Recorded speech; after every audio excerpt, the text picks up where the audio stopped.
Well, here we are again. Welcome. Here we are again. Yes. Olivia and Jade showing up for another episode in our love journey podcast. That's right. That's what it's called, by the way. Which has our initials.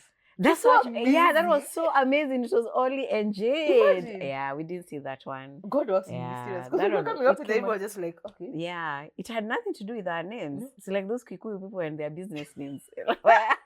Muzakinjo. Oh my word! That one just came It just naturally. came. Yeah. Oh, that was nice. That was nice. At least it should give us hope that maybe the Lord truly wants us to do this. He really does. Yeah, Yeah. so let's believe we have a sign. We do. We do. have a sign. I mean, by the time your name is actually Mm. matching with your initials. It's true, it's seriously. true. Because for me, I think on my part, I think I'm just following your lead. I'm trying to be as brave as you because See, braveness. I wouldn't. Hey, This is not braveness. it's courage, but No. it's courage. But it's good to see you. Yeah. It's good to be seen. It's good to be seen. Yes. I know, right? Yeah, I do. You're looking very nice as always. It's pretty. Love your spectacles. Yeah, thank you. I wish thank you guys could see them. Mm. They can love. And how come You should today? remind yourself about love everywhere you go, right? Yeah. Me, I'm all about love. I know. Yeah, I really hope I'm all about love, by the way. are. You know, in my church, where we go to church where I pastor, which is Nairobi Chapel Kilimani, our thing is love God and love people. So we're all about love, by the way. So I hope and pray and embody love and love. The commandment that Jesus gave. Love God and love people. Yes. Yeah. From that, love God with all your might. All your strength, all your heart. Mm. And then loving your neighbor. Yeah. We need to learn scriptures. Eh? Yeah. Cramming Like we them. know them, but We know them, but we just... yeah. Iko mahali kwa Luke. Actually, it's Mark. The one is it Mark? I think my pastor will be looking at, like, if he listens, he'll be like, la. Yeah, but it's good to be here. And it's on the backdrop of Father's Day. Just happened, a couple of days back. Yeah, and I know we are big on talking our journey, like going from back to front. But honestly, Father's Day is still a big deal for us. We can't skip it. It's a big deal. It has very big moments in our lives in very different ways. So what do you think about Father's Day? When you process Father's Day, what do you think about it? And first of all, it's a new concept. These things came the other day. We didn't know what Father's Day was. When you were kids, do you remember No, it? Imagine we I've been didn't trying know. to remember. We didn't even I know such honestly don't days. remember whether we did Father's Day. We didn't have Google. So how did we know that Oh there was yeah, that Father's was Day? a Father's Day. Google Our came the calendar other day. didn't have Father's Day.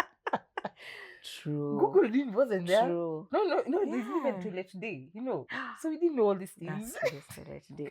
Is it the one that falls on Men's Day? I don't know. All I know is that it's toilet day and there's Widow's Day that just passed on the 23rd of June. Yeah. Oh, I didn't know that. Yeah. So we didn't know Father's Day. Yeah, I really don't remember having the concept of Father's Day in high school, primary. In fact, for my me, remember it 20s. earliest after I got married. Like I don't even remember it before. Yeah, that's true. That is probably 2015, 2014 there. I don't remember it before. Yeah. New concepts. It This is, adoption of it is. wazungus and these things. Eh? Yeah, I mean they are good things. Yeah. I think it's also a very nice thing because I think when I got conscious of it, whenever that was, I think I did start sending my dad Happy Father's Day. And honestly, it must have been in church then because I remember we used to be told in church, take your take phone, a minute, take your phone, and do. Exactly. Hey, man, one of those days used to be something else. Yeah. But it was good to honor them, to remember yes. them. So and you start sending, Happy Father's Day. I love you. And when he replies, I know, love and you. then he replies, I love my you God. too. I know. And it was a complex thing when you think about fathers. Have you, always been thought about telling your dad, I love you, felt the love of your dad? For you, on a personal relationship. Funny enough, my dad is very vocal on him telling us. Yeah, telling us he loves us. He says it. Oh, he it's does. not my dad From a long time. Yeah, from a long time. Oh, From a long that's time, nice. my dad has said he loved us. No, he and saying it, he said it when we were adults, but you could feel it like us hugging. Let me tell you, in high school, visiting day, we used to run towards, or those meetings that my dad is the one who used to come, like if there's a parents' day, something. Those PTA. Yes, yeah. Because I think my dad was a PTA member. I think he was a PTA member, something like that. We used to run to each other and hug each other. So for me, the kanini for my dad was there. Yeah. The I love you, has always been there. Wow. Yeah. So you actually do get the concept about Father's Day. Yes, I do. I think my first, because I've had a semi-complicated relationship with my wonderful father, I think Father's Day became a big deal over the years. And because I think, I mean, my dad struggled with alcoholism my first 22 years. Yeah. I mean, it was serious. It was serious of the point of, I really knew I loved my dad, but I had no much respect for him because it's like, how are you like this and we are suffering and you're doing life like this? Then he flipped his life and got born again. Like the best gift I think fathers can do for their children is get saved.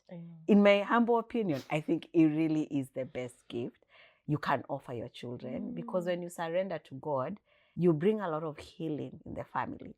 And so I remember my dad got saved around 20, I must have been 22, 23, because I hadn't given birth to my firstborn, who I gave birth to around when I was 24, going to turn 25. And he flipped his life and he became, I mean, you met dad, you know dad. Yeah. I mean, you guys met the amazing dad. Yes. And the truth is, growing up, he was loving. And I knew he loved us, and I knew I was loved by him. I mean, we'd come from the bar with nail polish. 3 a.m. We're being woken up with what are those things? Necklaces, beaded ones. I'm telling you, and chips. The people who know Biashara, who put again the honestly men in the pub. Because the things he comes home, we are looking like, who wear this? First of all, there were other, they're supposed to be like vitenges. They're supposed to be, they were not vitenges. But they are rolled up in a way. Then he's working the whole house with the chicken and the chips. Of course, my mom is pissed. Of course. Oh, poor mama. I guess being a wife is a different story, but us guys would wake up to eat the chicken that we have been brought for. That's real. Or even on Sundays, what I remember a lot about my dad is the hangover soup. So my dad would make soup every Sunday. In fact, one of my good friends, Pauline, would come over when they come from church with his brother and sister and spend the whole day as we watch Neighbors repeat the whole day. Which was Neighbors, used to be a Sana show. I know you never watched it. Excuse me. Oh, you did? Paul Scott, Jim Scott. Excuse me, my dear. So my dad used to make this soup and would, of course, with all the tomatoes and onions, and then, of course, it would piece mom later in the day when she comes from church. But us guys are happy. We have chapad soup, we have eaten meat. That hangover soup was just everything. Actually, we honestly loved it. So I knew my dad loved me. So by the time Father's Day was coming in concept, I thank God it came when he had changed. Because I could honestly say, okay, I actually love you without being mad at the same time. You're not just sending the text to send the text. No, I wasn't to tick a box. Like for real. Yeah. I doubt I would have told him if I knew it when I was younger. I mean, I was told my mom, divorce this dude, man. Yeah. Like, how is this love? This can be it. But then when I think about Father's Day, I think that's what I consider, that I am grateful that God gave us some 20-something. My dad passed in 2021, which could be now maybe 23, 24 years together when he was this amazing, wonderful, present father. So Father's Day became a meaningful thing. I don't know. You grew up with it. I mean, at least the love was there. Then you got to express it. And I won't lie to you, when I read that message, because I still write that message to date, I feel very privileged and honored to have a number called Dad in my phone that rings on the other end. And my dad picks it up. Because the last 6 years of my life has shown me that it is not, having been around people grieving, it's not an automatic thing. You should not take it for granted. I don't know. So irrespective of the person he is, whether he meets our expectations, because of course my dad falls short in many ways. He falls short in many ways. Very. But the fact that he's still there. And we're talking about the thing about a father in a house is your dad gives you an identity. His presence gives an identity. It gives you a sense of belonging somewhere. And when you lose your father, from what I've heard from people, is you kind of lose, actually, not what am I saying when I what I've had for people, even I myself as a married person, I lost that identity. But it's amazing to just know that you have that father who loves you. You still can identify with him. Yeah. So I don't take it for granted nowadays writing that message of I love you. Like I really sincerely, I am blessed to have him in me. And he was so proud. I mean, I've seen him several times being proud of you, even at the book launch. I mean, his speech, we were all worried we'll be here until evening as he really pours himself out to make sure he's also not letting you down by his speech. I was like, okay, who is MC here? Then I'm holding the mic. Daisy is ignoring me like somebody needs to. But he was just having a ball at your function. And, it's true. He really does love you. And he's very proud of you. And it's a good thing to keep having. And you're right. There's a thing that when that gap happens, like when my dad died, you feel lost. Like there's a covering you don't know you have, but it is there. Yeah. So I remember when he passed on, I wonder who will do this, who will I call? And sometimes I'd call him and he's not the one who has the solution, but he knows somebody who knows somebody. Yes. Like, I don't know, my dad was that person. Like, Dad, I need to do this. Okay, no problem. He'll find a way. And especially, he was so big for me when I divorced. I mean, my dad stepped in. He was the best granddad. Remember, he really stepped in. And what he didn't do for us. Bring you vegetables. I know. All the way to your house. Do you remember? For many years, every week he brought me fruits. Yeah, it's amazing. Every week. If he's coming from Nyeri, he brought us fruits. So us guys had, what he didn't do for me and my siblings, I really believe he did a lot for my children. Like when we're looking for school for high school, my kids had to go to Nyeri. And he was like, yeah, they need to go to Nyeri because that's where I'll be easier for you. And it was easy for him. And just say hi. Yeah. He really did a very good second time round. Yeah. So I actually thought about him this Father's Day and I was like, he wasn't a perfect dad. No. And I don't think we'll ever have a perfect dad here on earth. But as you say, he was really a good man. And so for Father's Day, I always find, I still haven't deleted his number. I tried to call, I must confess. I'm like, they need to give it somebody. Then I can say, hello, are you my father? You have my father's number. So that's a movie. Actually, whether oh my gosh, I did. Oh, yeah, the other end could be, it could be another sign. But it's so true. I still call it once in a while. It's amazing. Yeah. I deleted my brother's number when he died. I mean, it took a year, but I deleted on his phone. My dad, I'm still, once in a while, his number is still saved as favorite. I don't know. I'm not worshiping him or having a thing. But it's I like now on Father's Day. Yeah, I did delete. Wow. I know. Let me see whether. And somebody else is still Mteja. Oh, interesting. I wonder, have they not given them out? No, they did. I know Newton's number was given out. Oh, really? Yeah, it was given out. I just can't remember Labo's number. I could have tried. So I don't know. They have not given my dad's number away. Interesting. There's something you said about when you talk about the father's love. Let me just put a twist to this whole story. I was listening to the Bible readings I've been reading this week was about when Jesus was being baptized. There's a lot about father's love this weekend.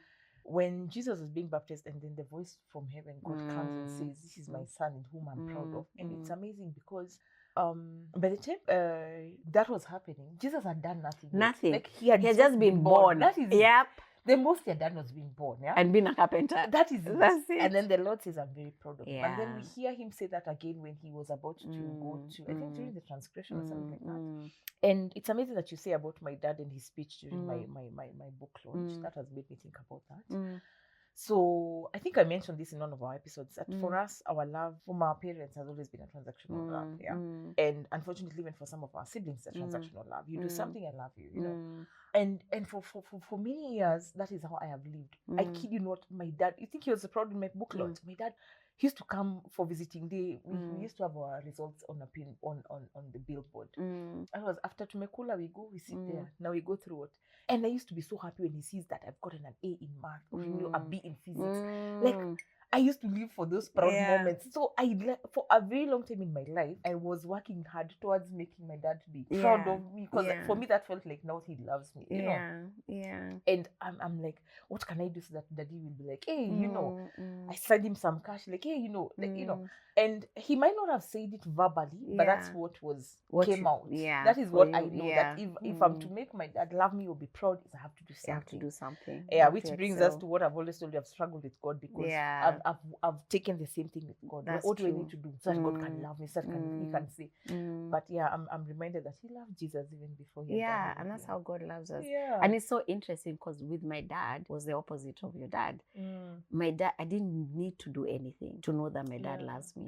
Like, I didn't need to perform. I didn't need to be number one. I didn't need to, honestly speaking, I didn't need to be anything. Now that you said it, I've just walked out. Like, I really just needed to be Jade. Like, Wajiro. I've never thought about it. That was so beautiful, because he actually never required me to be anything. Just to be. In fact, the only thing he ever one time told me is, just talk to me as much as you talk to mom. You come, you go to the kitchen and talk to mom all the time. Then when you come for me, I mean, that was like, oh, really? You want storos? Like, yeah. I mean, that I remember one time saying. And my dad was amazing, because he demonstrated his love in many ways. When I got pregnant with Eric, when I was still at home, and my mom told him, and then he came to my room and told me, you do know you don't need to marry this guy. Imagine. He even told me, if you don't live in the main house, we'll make an excuse. Like, for real. Mara told me, this is not something for you to make you marry. You don't have to leave our house. No, you don't have to, Nini. And for real, I had lunch all my pregnancies. My dad every Friday came to take me for lunch near Jivanji, anaka chicken thing, aka kenchik, and would have chips and chicken all the time. Towards second trimester, I was on full chicken. He was still on his quarter. Me, I was on full chicken. The twins was the same every Friday without fail. Like, if he doesn't come, something really has happened. But I remember most of my pregnancy, every Friday he would come. We walked to, it was like a chicken thing at Jivanji in Nairobi in town. And he would buy me chicken and chips. And we would have a conversation. And he would just be there just to take care of me, and then walk me back to ICA. Yeah, both pregnancies. Imagine, but the twins, now it became so hard. I was mostly at home. Now he started bringing bone soup, and Apitia is dropping. And my dad wasn't wealthy financially. Like, it was a struggle. I know. I mean, he struggled a lot because of his earlier time. So he was not wealthy. So it was just, day to day. It is just from the heart. Like, yeah, that's the dad I remember. Every Father's Day, I tend to remember that about him. So I tend to remember two fathers. I know, right? That one was, my gosh, causing us chaos with the drunken stupors at 3 a.m. And this one who became such an amazing dad and a present granddad to my children. Even when I got the divorce, he did my divorce case. So I went to court and I wailed. He told me, you never need to come again. Come on the last day. So him and the lawyer did everything. That was amazing. I know. But how do you, for me, because of, I have to do something to please my dad. That has affected my relationship in the current, especially the last 5 years. Because my last 5 years, I'm struggling, right? Even right now, I'm still struggling with life. So I feel like I've let him down in very many ways. Like, I don't have extra money to give him. I don't have extra things to go visit. Like, even when I go, my mom laughs, because every time I go, not last week, he feels bad. Because every time I enter the house, I'm like, I'm here, and I'm empty-handed. Yes. But they always say that. My mom gets pissed off. She's like, no, you have to come visit. You don't have to come. But for me, I feel like I've really failed them. In that. And because of that, I've really kept away. Because I'm like, I'm bringing nothing to the table. In fact, I'm bringing problems. Me and my 2 children, And I think even for my dad, he struggled in how to love me after losing my husband. He didn't know, where does he fit in? Where does he fit in? And just like you, I thought he would step up in terms of being a good grandfather, but I guess that hasn't happened yet. But for me, I'm trying to learn a new but it's been like a struggle. There's like a struggle. So that's still a prayer thing. It is a prayer thing for me. And like I said, it's not something that he has said. It's just something that got into me and stuck in my head. So I'm hoping that will be. There's a lot to help you with that. I think because he can't change who he is, and because he loves you the way he is. And all fathers are different. True. Also based on their own upbringing, their own exposure. So even he probably has his own story on how he was parented and how it has informed his parenting. And that can be different for that, it's said. Because I do remember when my divorce happened and my parents had me and told me, you need to stop struggling to keep bringing us stuff here. You have nothing in your house. I was like, gosh. Yeah. I mean, they honestly sat me down and told me, this to sugar and you're bringing. You tried. I know you don't have. They actually told me to stop. They literally said, we have opened your drawers. I hear my parents. Imagine. You are struggling a good one, and you remember how struggling the initial is. It was really tough when my divorce the first couple of years. And my parents were like, imagine, just stop. We know you'd want to, and you have done it before, but you can't afford it. You'll end up with stress. And my mom was always worried I would get stress and get BP and diabetes and die. So like stress kills. So please stop. So they were, and that's, I think, the time my dad took over fruits and veggies and of course, with mom's help. I'm sure mom was involved in all that. But he's the one who went and shopped and brought them, come in. So, so Father's Day was always mixed feeling of knowing that. So it was good for once. Then my dad died. Now it is entered another season of missing him on Father's Day. And grieving him. My sis put her status update. I was doing very well on Sunday. Then I saw her. Then I told her I was doing very well. Why did I look at your status? Because she was having soup in remembrance of dad. Actually, she was actually saying having soup in remembrance of my dad because it's true. He used to make a mean hangover soup because he killed hangover. For us, it was, we looked forward to it. So we miss our dad differently. My sister-in-law also put a picture online. And she was also, I miss, and it was the wedding picture. And she was telling me how he was holding her hand so tight as we were receiving her. And my dad did love my sister-in-law. Again, really welcomed her. So she was also saying, I miss him. So Father's Day has become in that dynamic. And then we both have another dynamic. But before we even get there, it's amazing. The weekend for Father's Day. Father's Day is Sunday. So on Saturday we had my auntie, my dad's last born siblings, the brother and the sister, my auntie and my uncle.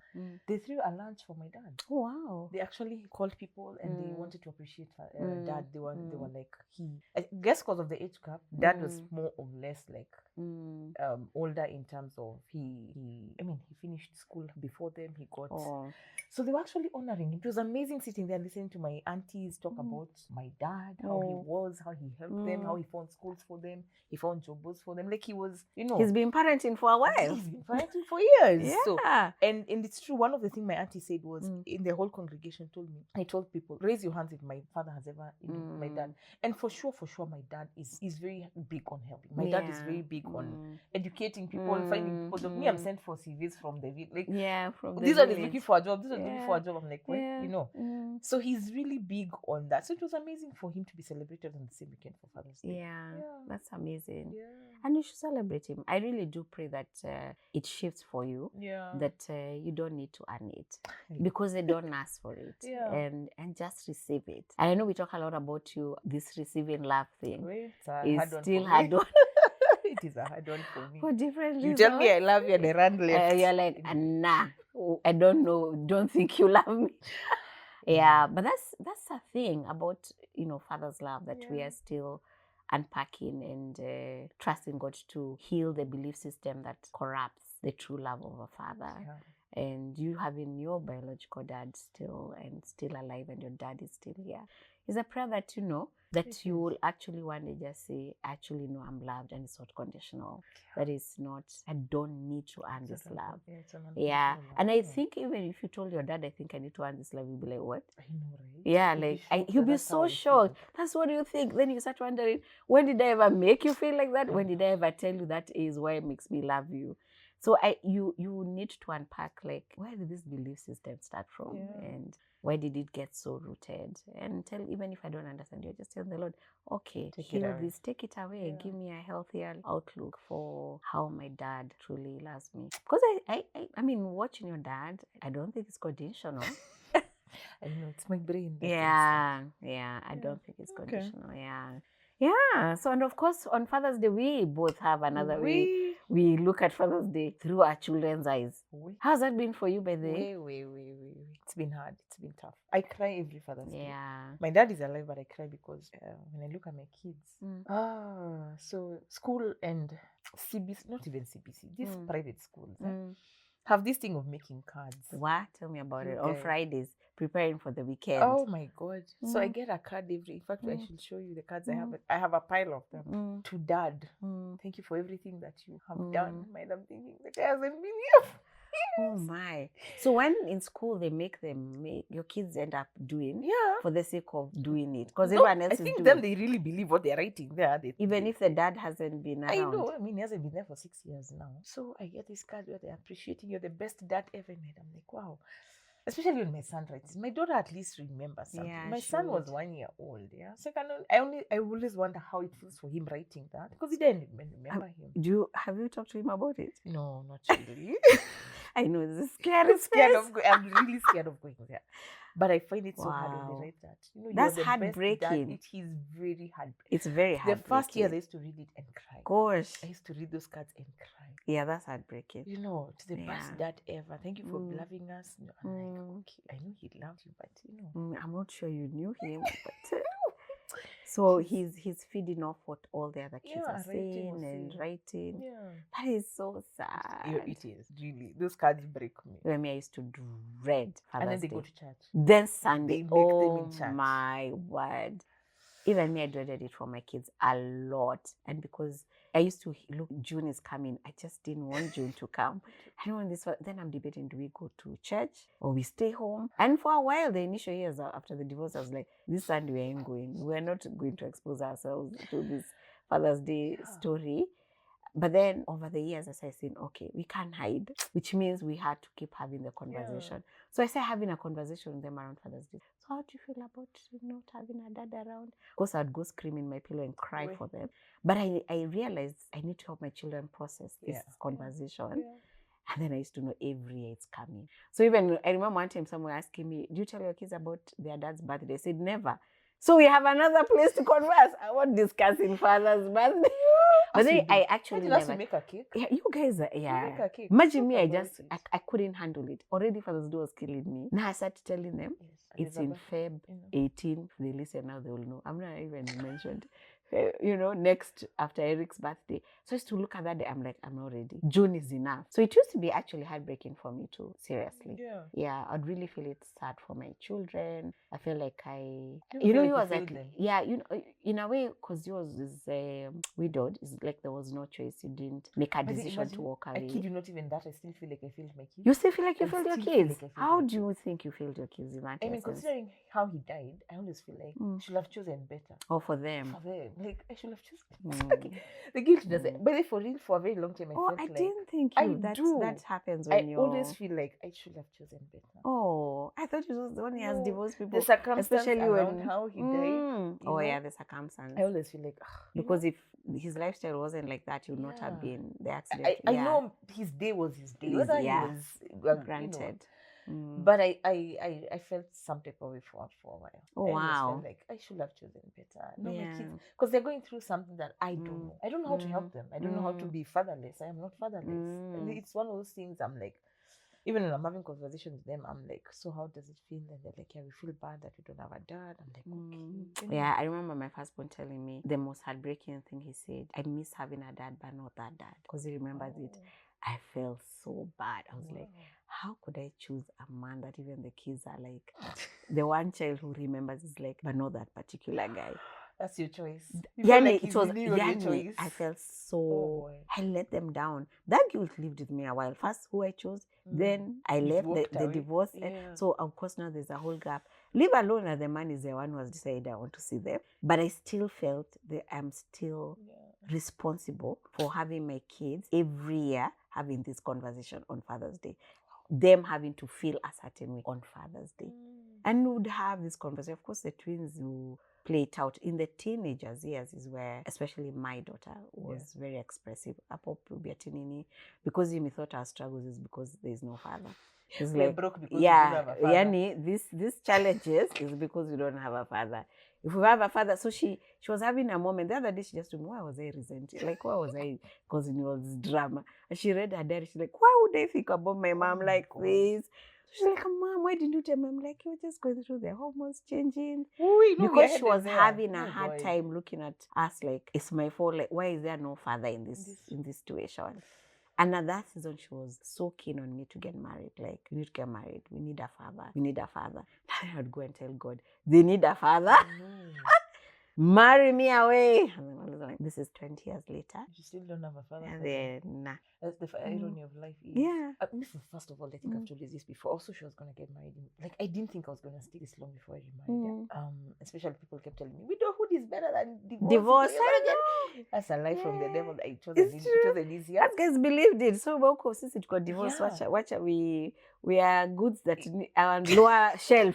Or is it higher shelf? Which shelf is that people don't go to? No, but it's amazing because I thought that I was going to get married faster, earlier, and all that. So I kept trying to date someone who is going to be a good father for my kids and all that. But it's weird. When I had a conversation with my kids 2 years ago, I think, my daughter was like, no, we're okay, the three of us. Yeah. I was so shocked. Yeah. I was like, I thought she'll be done. Like, yeah, we need a father. Then she told me we're okay, the three of us. Why do you need someone else? So my son was the one who was like, yeah, Tim, Tim, can we go get Tim? Where are they bought? Yeah, oh my God. Go to the team. We go get this man. Like, and I'm looking at him. I'm looking, boss. I wasn't saying that he's in a supermarket to go pick him up because I did not after that conversation. Like, so are we going to get him? Yeah. I'm like, just asking where we all are. Are we on the same page? It was so funny. But yeah, and it's so interesting those years when I thought I needed to have a father figure. And then these sermons which are going around when I remember telling Pastor S, you are dooming my children with this statistic of yours as children raised by single moms with their certain way. So Father's Days would remind me how more I'm failing my kids. And how now even people, and you're raising boys. Then you realize, oh my gosh, so now I'm even dooming the boys. And then it took God, just my relationship with God, shifting my parenting. Because when my son, oldest, Eric, was doing this program called Ropes for transitions in our churches, you're 14, like you're going to high school. There's like a transition around the initiation, circumcision thing. So we did the year, but I was too angry with this father. I was like, there's no man who's going. So he missed the camp. Because I was like, there's no one to ask. Why am I asking anybody?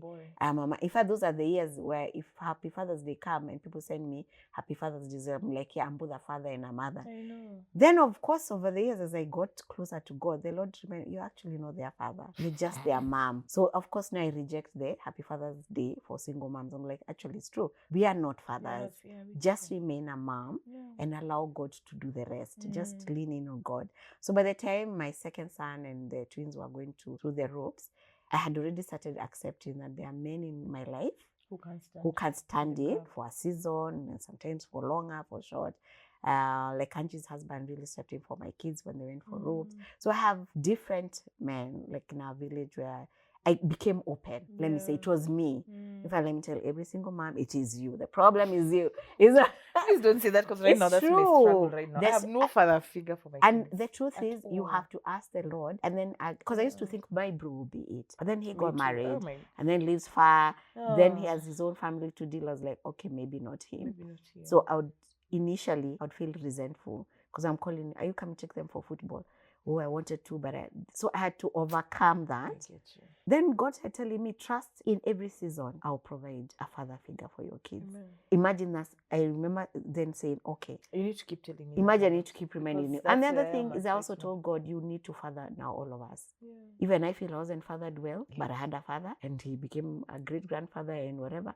But my fathering, my childhood has a wound. So you need to father me well. So I changed my prayer to God father us. And I honestly believe the Lord has fathered me and my kids.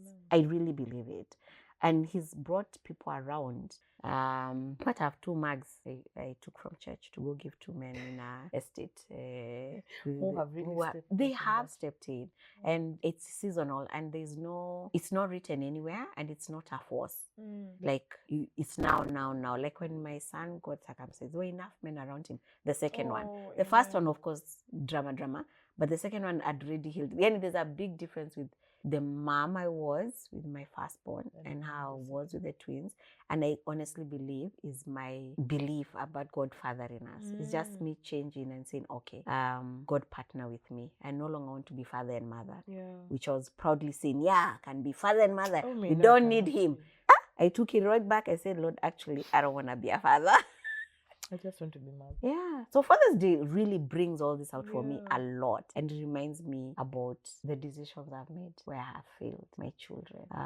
So over the years, only it will get easier. Hey, I really pray it will, because like now we are in football season. So this whole World Cup, my son has been like, Mom, can we watch a match? Mom, can we watch a match? Gosh, yeah. I'm one of those people who I can watch football, but I just won't go to my to sit down and watch football. And I've been struggling with, oh good Lord. So on Wednesday, Portugal was playing. Portugal is his team. Oh, Portugal is his team. So I'm there thinking. So funny enough, at least my one of my siblings is dating someone, and I was so grateful because he called and said, "Yeah, can I come and watch football?" Oh, that's so nice. Oh, Jesus, thank you. So yeah, you're right. God does send people. No, he does. He actually sent him, and he came and he gave me that T-shirt, a whole outfit for my son. Oh wow! And for himself, and they sat here. They all watched the match. That is amazing. I was like, oh my God, he really did. Oh, I pray he comes again and again during this World Cup. Son was in fact, make sure you send him a message. Tell him, I hope you're coming again. My son was so happy. Oh, that is so nice. My son was so happy. Yeah. I think we just have to accept the way the Lord will choose to show his fatherhood through the different men he'll bring along. Amen. Yeah. I know my daughter currently is moved from marry a man for us to have a father. Now she's on. No, you need to get married for your own sake. As girls are leading our own lives. Actually, that's where she's at. Yes, I mean, we all she are shifted. There. Oh yeah, you all are there. He's hearing. My Father in heaven will answer you in good time. But the shift has also been big to watch my kids also move from feeling really bad about not having a dad to acceptance and sort of being okay with it. But I've also recognized the lack of a father figure in my home has also impacted them. Of course. Remember I was telling you how when my daughter was supposed to go to her first internship in a law firm, and so shocked there were men. She's like, so I have to spend a whole day talking to men from morning. The only men I talk to a whole day is my siblings, and I can talk to Papa Days, and Nick. Who are all these other people? And even my uncles, I don't spend the whole day with them. So so she was actually lit. And I watched that and I said, my gosh, these are some of the things that we can't, what is the word? Hide them, shield them from. They have to go through it. Yeah. So I keep telling my kids, I think you guys all need to go for therapy and discuss your childhood. And, because I was like, it's true for her. It's a big gap relating to men. And then my boys is I can tell there's a big gap because there will be a gap if I hadn't been conscious with the fact that I'm doing everything. Yeah. So for them to see that men are the ones who do stuff, they might be those who are looking at their wives. Why are you not fixing it? I mean, Mom just called a plower. So they marry a chick who their dad was just super. I'll have to do counseling for my kids with their spouses. Let me encourage your kids that even in my own house where we had a mother and a father, my mom was a fixer. Yeah. But then my mom owns a screwdriver. Then it was like, pass me your screwdriver, Mom. So hopefully, my sons can be hands-on with them, but it's not their first thought. You know what I mean? Yeah, because they're so used to. So for me, it's my first thought because my mother was. Yes, so even now you are the one who's. That was in our marriage. Because you're sorting everything. Don't fix this. Then he's like, I will. 2 days later, may fix it. I'm like, oh my gosh. Yeah. So there were many things I had to do deliberately. I don't take things from my car.